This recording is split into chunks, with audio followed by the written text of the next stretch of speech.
Bonjour tout le monde, donc dans cette nouvelle vidéo je vais vous parler de position relative de deux droites.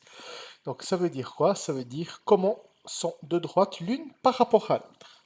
Avant de découvrir trois exemples ensemble, je vais vous montrer quels sont les trois cas possibles. Deux droites peuvent être confondues, donc ça veut dire quoi? Ça veut dire qu'elles sont l'une sur l'autre. Donc, dans ce cas-là, qu'est-ce qu'on observe? Que les vecteurs directeurs de chacune de ces deux droites sont parallèles, donc multiples. Et d'autre part, ces droites admettent une infinité d'intersections. Deuxième cas possible, des droites strictement parallèles. Donc, dans ce cas-là, les vecteurs directeurs sont également multiples et les deux droites n'ont aucune intersection. Pourquoi parle-t-on de strictement parallèles? Parce que deux droites confondues sont également parallèles. Quand on parle de droites strictement parallèles, ça veut dire des droites parallèles mais non confondues. Troisième cas, elles ne sont pas parallèles et on dit qu'elles sont séquentes. Donc dans ce cas-là, les deux droites s'intersèquent en un unique point et les vecteurs directeurs ne sont pas parallèles, donc pas multiples. Donc ce qu'on a dit sur les vecteurs directeurs, c'est également valable pour les vecteurs normaux. Donc si on considère des vecteurs normaux plutôt que des vecteurs directeurs, bah, dans les cas où les droites sont confondues ou strictement parallèles, les vecteurs normaux seront également collinaires, donc multiples, alors que si elles sont séquentes, les vecteurs directeurs seront également multiples. Donc maintenant, voyons trois exemples.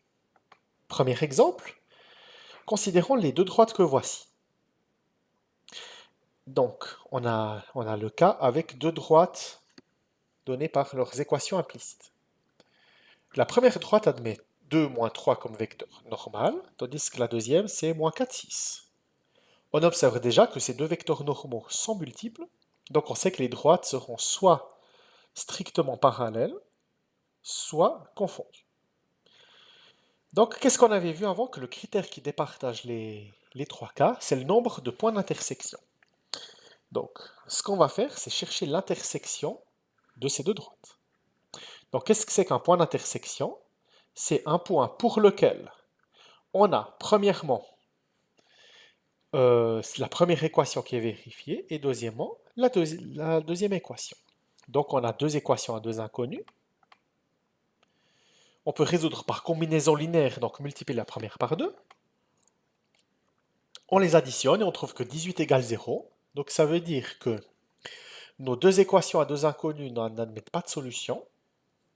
Donc ça veut dire que ces deux droites n'ont pas d'intersection, donc elles sont forcément strictement parallèles. Maintenant, voyons cet exemple.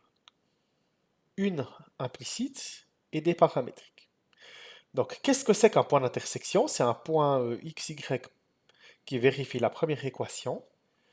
Et c'est aussi un point x et y qu'on peut obtenir avec le même cas pour x que pour y.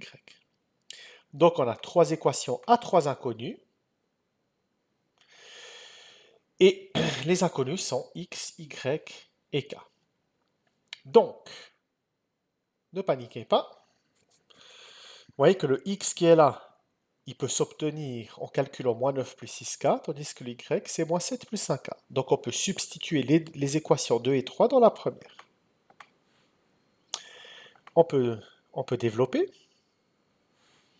Donc 5 fois moins 9, pardon. 5 fois moins 9, moins 45, plus 30k, plus 42, moins 30k, plus 3 égale 0. Si on regroupe tout, on trouve 0 égale 0. Donc ça veut dire quoi? Ça veut dire qu'il y a une infinité de solutions à ce système de trois équations à trois inconnus, et donc une infinité d'intersections. Seul cas possible, elles sont donc confondues. Voyons un troisième exemple. Prenons deux droites données par leurs équations paramétriques. Donc x égale moins 2 plus 5k, y égale 3 plus 4k. Et deuxièmement, x égale 17 moins 2t et y égale 9 plus 3t. En fait, déjà, première chose, vous voyez que dans les premières équations, il y a des k, et là, il y a des t. Donc déjà, pourquoi? Bah, tout simplement parce que s'il y a un point d'intersection, il n'y a pas de raison que ça soit avec le même k dans les premières équations que dans les équations de la deuxième droite. On pourrait très bien imaginer que le point d'intersection s'obtienne par exemple avec k égale 5 et ici avec t égale moins 3. Donc c'est pour différencier entre guillemets les k qu'on a mis des t ici. Donc qu'est-ce que ça veut dire un point d'intersection? Ça veut dire que si on met le même k ou le même t, on trouve les mêmes x et y. Donc qu'est-ce qu'on va faire? On va poser moins 2 plus 5k égale 17 moins 2t, et puis 3 plus 4k égale 9 plus 3t. Donc, les lettres à gauche, les nombres à droite. On résout par combinaison linéaire en éliminant disant les t. Donc on fait x3 et x2. Ensuite, on additionne et on trouve k égale 3. Et là, on peut s'arrêter là. Parce que finalement, peu importe la valeur de t. Enfin, sauf si on veut vérifier. Donc, vous voyez, on trouve k égale 3. Mais nous, ce qui nous intéresse, c'est le point d'intersection. Donc, qu'est-ce qu'on fait pour trouver le point d'intersection? On reprend les équations paramétriques de la droite, la première en l'occurrence, et on remplace k par 3. Donc, x, c'est moins 2 plus 5 fois 3. Moins 2 plus 15, ça fait 13. 3 plus 4 fois 3, 3 plus 12, ça fait 15. Donc, le point d'intersection, c'est 3, 15. Il suffit de trouver l'une des deux inconnues. Bon, la deuxième, ça sert à vérifier. D'ailleurs, si on l'avait fait, on aurait trouvé t égale 2. Donc, effectivement, 17 moins 2 fois 2, 17 moins 4, ça fait 13. 9 plus 3 fois 2, 9 plus 6, ça fait 15. Donc, vous voyez bien que le point d'intersection, il s'obtient en mettant 3 là et 2 là. Donc, vous voyez que c'est pas les mêmes cas. Donc, c'est pour ça qu'on a mis des t, donc elles sont séquentes. D'ailleurs, ça se voit tout de suite qu'elles sont séquentes parce que le vecteur directeur, c'est 5, 4, et là, c'est moins 3, 2. Et ces vecteurs-là ne sont clairement pas multiples, donc les droites ne sont ni confondues ni parallèles. Une autre chose qu'on aurait pu faire, c'est trouver l'angle entre les deux droites. Donc l'angle de deux droites, en fait c'est l'angle entre les vecteurs directeurs. Donc on sait que l'angle des deux droites, alpha, est donné par la relation cos alpha est égal au produit scalaire des vecteurs directeurs D1 et D2. Donc des vecteurs D1, 5, 4 et D2, moins 2, 3, divisé par le produit de leurs normes. Donc ça fait à peu près 0,0866.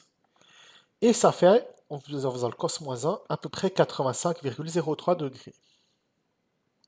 Mais vous voyez que quand on parle de l'angle des deux droites, c'est pas très bien défini, parce qu'entre deux droites, il y a deux angles. Il y a l'angle aigu et il y a l'angle obtus. Mais on sait que la somme des deux angles, de l'angle aigu plus l'angle obtus, ça fait 180 degrés. Donc, qu'est-ce qu'on peut faire?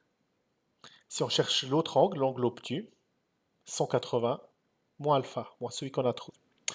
Et réciproquement, si on avait trouvé un angle obtus ici, qu'on cherche l'angle aigu, par exemple si alpha c'est 120 degrés, comment on trouve l'angle qui nous intéresse? En faisant tout simplement 180 moins 120. Voilà, c'est tout ce que j'avais à vous dire pour cette vidéo. À bientôt pour la prochaine.